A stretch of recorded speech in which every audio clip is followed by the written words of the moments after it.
మాధవి నెల్లిమర్ల నియోజకవర్గం. ఈ గత ఏడాది సుపరిపాలన మొదలై ఏడాది సంక్షేమాన్ని పేద ప్రజలకు అందించడంలో పూర్తిగా సఫలీకృతమై ఏడాది పేద ప్రజలకి అండగా ఉంటామని, ఏ అన్యాయం అరాచకం లేకుండా, అవినీతి లేకుండా మంచి పాలన అందిస్తామని ఈరోజు ఎన్డీఏ కూటమి ప్రభుత్వం నారా చంద్రబాబు నాయుడు గారు, పవన్ కళ్యాణ్ గారి అధినాయకత్వంలో ప్రతి ఒక్కరం కూడా ప్రజల కోసం, ప్రజల పాలన కోసం, ప్రజల శ్రేయస్సు కోసం అడుగులు వేస్తున్నాం. ఈ ఏడాదిలో పెన్షన్లు ఇంప్లిమెంట్ చేశాం.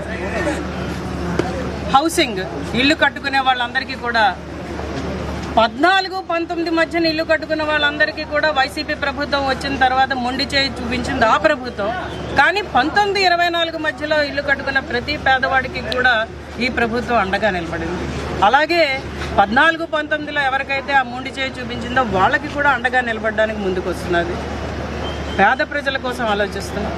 అలాగే రైతులకి మనం ధాన్యం సమీకరణలో కూడా ఎటువంటి పొరపచ్చాలు లేకుండా, మిల్లర్స్ని కలెక్ట్ చేసుకుంటూ, ఎక్కడా అవినీతి జరగకుండా, పాడైపోయిన ధాన్యాన్ని కూడా జాగ్రత్తగా సమీకరించి రైతులకు అండగా నిలబడ్డాం.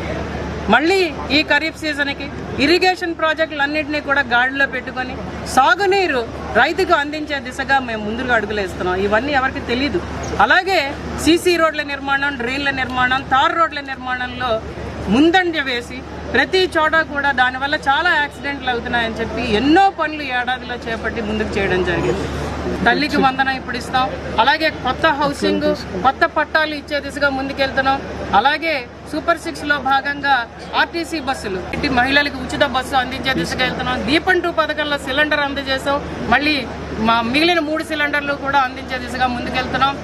అలాగే అన్నదాత సుఖీభవ, రైతులకు అండగా ఈ ఖరీఫ్ సీజన్కి ముందుగానే అందించే దిశగా కూడా ప్రణాళికలు సిద్ధం చేసుకొని బడ్జెట్ని చాలా జాగ్రత్తగా ముందుకు తీసుకువెళ్తూ, అలాగే గ్రోత్ రేటుని దృష్టిలో ఉంచుకొని, ఈరోజు గ్రోత్ రేట్ 6% ఉన్నది. దాన్ని మనం ఖచ్చితంగా 15% దాకా తీసుకువెళ్లాలన్న దిశగా ప్రణాళికలు సిద్ధం చేసుకుంటూ విజన్ 2029 మరియు విజన్ 2047 రెండూ కూడా పొందుపరుచుకొని ఖచ్చితంగా దాని ప్రకారం ఈరోజు అడుగులు వేయడం జరుగుతున్నది. అలాగే మనం చేస్తున్న పనులన్నింటినీ కూడా పారదర్శకంగా ప్రజలకు తెలిసే దిశగా కూడా మనం చేయడం జరుగుతున్నది. కాబట్టి ఇది మంచి ప్రభుత్వం. ప్రజలు నమ్ముతున్నారు.